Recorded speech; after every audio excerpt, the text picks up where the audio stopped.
Je me trouve devant l'hôtel où séjourne actuellement Benyamin Netanyahou et nous sommes à quelques heures d'une rencontre décisive entre le Premier ministre israélien et le président américain Donald Trump. Alors habituellement, lors de ce genre de voyage, Benyamin Netanyahou se tourne vers les journalistes et les informe des principaux thèmes qui feront la rencontre. Et bien cette fois-ci, cela n'a pas été le cas. C'est peut-être le symbole des récentes tensions qui enflamment la région. Quoi qu'il en soit, il est quasiment certain que la situation en Syrie sera au cœur de l'entretien, notamment la présence iranienne dans le pays et les récentes tensions avec la Russie.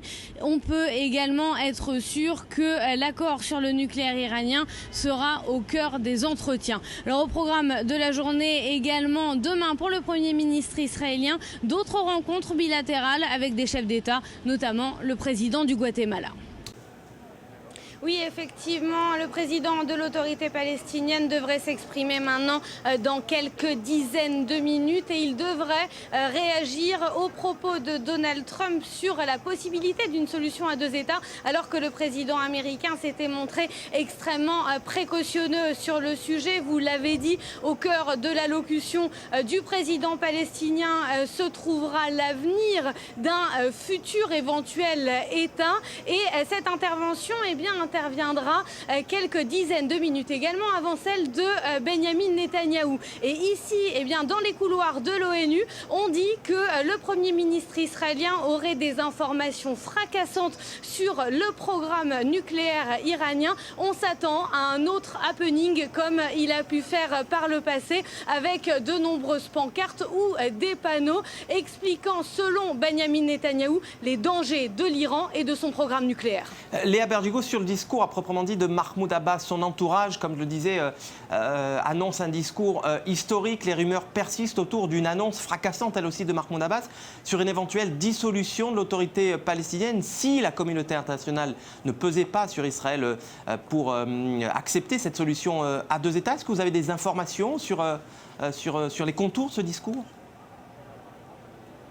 Écoutez, pour l'instant, le mystère reste entier. C'est vrai que les rumeurs au cours des dernières semaines ont été extrêmement persistantes quant à une éventuelle dissolution de l'autorité palestinienne. Alors, est-ce que les déclarations de Donald Trump vont changer la donne? Ces déclarations sur une solution à deux États, pas sûr. En tout cas, on n'a pas vu ni entendu d'effusion du côté de Ramallah, l'autorité palestinienne, on le rappelle, qui a coupé toute relation avec les Américains après le transfert de l'ambassade à Jérusalem et les nombreuses sanctions adoptées par l'administration Trump à l'encontre de Ramallah.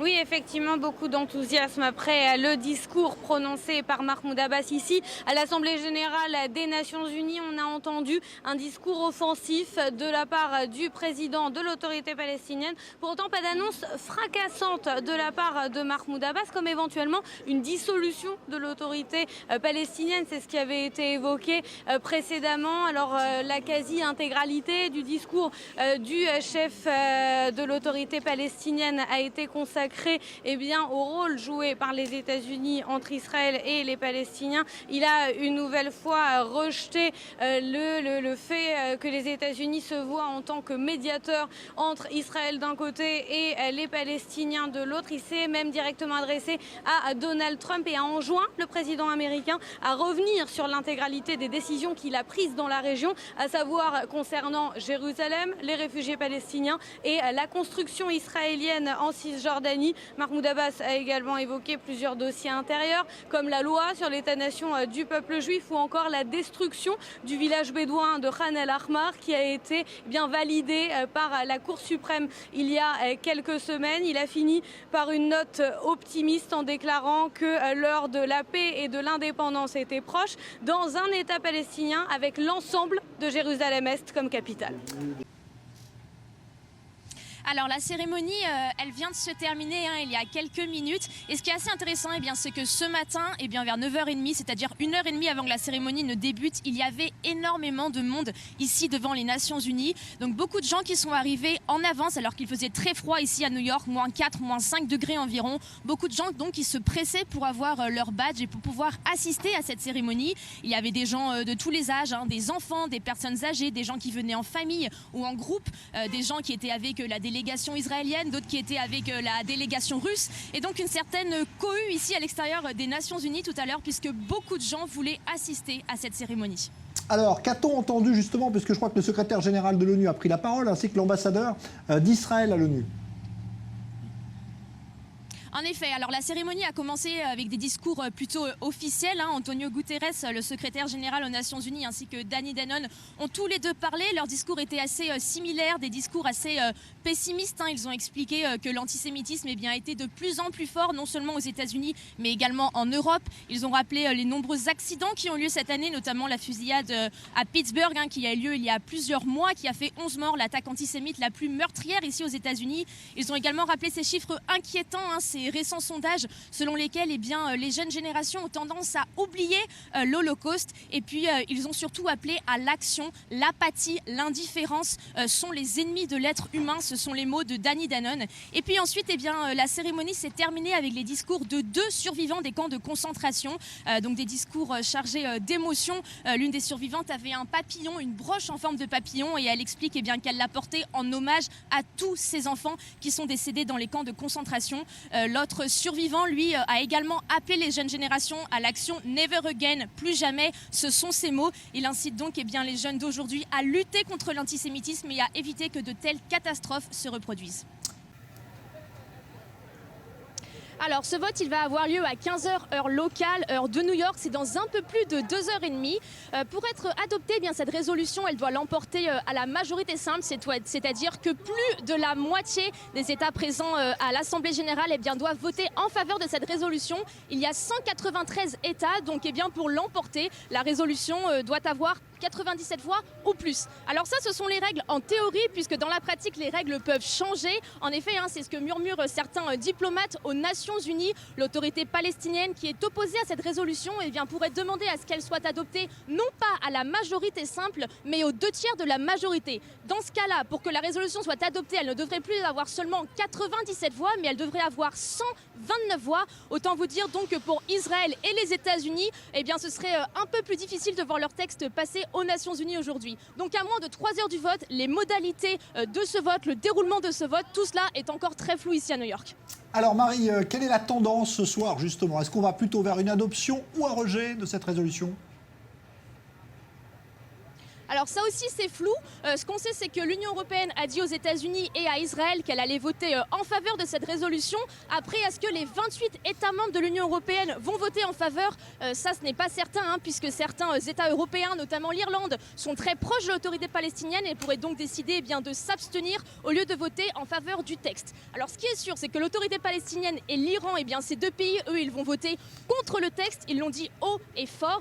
Et puis pour certains pays, c'est le grand doute, notamment l'Argentine, l'Inde, l'Ouganda ou encore la Turquie. On ne sait pas ce qu'ils vont faire. On sait que la Turquie et le Hamas ont eu une conversation téléphonique au cours des derniers jours. Le Hamas a essayé de convaincre la Turquie de voter contre cette résolution, mais on ne sait pas ce que la Turquie fera au bout du compte. Alors comme vous le disiez dans le reportage, que cette résolution soit adoptée ou non, elle n'a aucun effet contraignant. Comme toutes les résolutions adoptées à l'Assemblée générale, elle a seulement un effet symbolique qui serait tout de même important, puisque ce serait la première fois que l'Assemblée générale des Nations Unies condamne le Hamas en tant qu'organisation terroriste. Alors oui, en effet, le vote aura lieu demain, mais avant le vote, aujourd'hui, il y a la présentation, l'introduction de cette résolution par Nikki Haley, l'ambassadrice américaine aux Nations Unies. Donc elle va présenter cette résolution cet après-midi. On ne sait pas encore l'heure exacte, mais ça devrait être après 15h, heure locale. Alors cette résolution, elle appelle l'ONU à condamner le Hamas, à le condamner pour l'envoi de tirs de roquettes sur Israël, pour l'envoi de cerfs-volants incendiaires, pour le recrutement de civils qui ont participé à la construction de tunnels d'infiltration, et puis aussi pour la violence de certains membres du Hamas, pour la violence donc de ces membres contre certaines personnes du personnel médical et humanitaire des Nations Unies. Alors si cette résolution est adoptée, ce sera un moment historique, puisque les États-Unis et l'Israël ont tendance à considérer que l'ONU est une organisation biaisée, une organisation qui vote selon eux trop souvent des résolutions contre Israël. Alors pour que cette résolution résolution soit adoptée, elle doit obtenir la majorité simple, c'est-à-dire que plus de la moitié des 193 États présents à l'Assemblée générale doivent voter pour cette résolution. Mais il faut savoir qu'elle soit adoptée ou non, elle aura un effet symbolique, non pas un effet contraignant, puisqu'aucune des mesures votées à l'Assemblée générale n'ont un effet contraignant. Donc simplement un effet symbolique qui signifiera que l'ONU condamne le Hamas et le voit comme une organisation terroriste. Alors, Marie-Jeanne Tric, il y a eu des pressions, semble-t-il, ces derniers jours des Américains, et notamment de Nikki Haley, sur les Européens pour essayer de les amener à voter. Est-ce qu'on sait justement s'il y a déjà une majorité qui se dégage ? Non, alors ça c'est la grande question, mais en effet, comme vous le dites, Nikki Haley et Danny Danon, l'ambassadeur israélien aux Nations Unies, tous les deux, ils ont beaucoup parlé avec les pays européens. Ils ont discuté de ce texte, ils ont essayé de négocier les termes de cette résolution, mais pour l'instant, grand suspense, on ne sait pas quelle va être l'issue de ce vote. Ce qu'on sait en général, c'est que ce qu'on sait en revanche, c'est que le Hamas, lui, est opposé à cette résolution. Il a même transmis une lettre à la présidente de l'Assemblée générale des Nations Unies, ainsi qu'à chaque État membre. Et dans cette lettre, il dit que cette résolution reviendrait à délégitimiser ce qu'il considère comme l'opposition légitime des personnes palestiniennes. L'autorité palestinienne, elle aussi, est opposée à cette résolution, ce qui peut sembler étonnant quand on connaît ses rapports avec le Hamas. Mais l'autorité palestinienne explique que cette résolution simplifie le conflit et revient à dédouaner Israël de toutes ses responsabilités. Alors, est-ce que cette résolution passera? Est-ce qu'elle ne passera pas? Les avis sont divisés. Certains experts estiment que ça va être difficile en raison des rapports de force qui se jouent au sein de l'Assemblée générale des Nations Unies. Pour avoir la réponse, il faudra donc attendre demain, voire lundi.